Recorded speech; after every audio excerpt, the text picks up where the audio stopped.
আল্লিমু আওলাদাকুম, তোমরা তোমাদের সন্তানদেরকে সম্মান করো, আদর করো। বর্তমানে এই সময়ে আমরা অর্থকে, টাকাকে, মালকে সম্পদ মনে করি। পৃথিবীর মানুষ যদি সন্তানদেরকে সম্পদ মনে করে, তাহলে পৃথিবীর কোথাও কখনো অনৈতিক কোনো কার্যক্রম সন্তানদের দ্বারা হয়ে ওঠে না।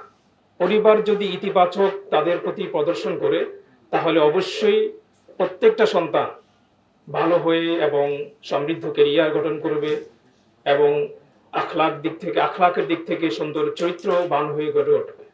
এটাই মূলত বিষয়। এবং এছাড়া হকের ক্ষেত্রে, উত্তরাধিকারী ক্ষেত্রে আমরা আসলে বাবা মারা যেভাবে বৈষম্য করি, এটা কোনোভাবেই কাম্য না। ইউসিকুমুল্লাহ বলা আছে, ওয়ারিজাতুম মিনাল্লাহ, যেটা আল্লাহ পাকের পক্ষ থেকে নির্ধারিত।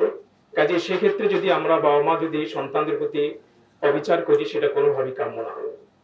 এজন্য বিশেষ করে আমি যে বিষয়টা গুরুত্ব দিয়ে থাকি, পরিবার যদি ইতিবাচক প্রদর্শন করে, তাহলে অবশ্যই প্রতিটা ছেলে সুন্দর হয়ে বেড়ে উঠবে ইনশাআল্লাহ।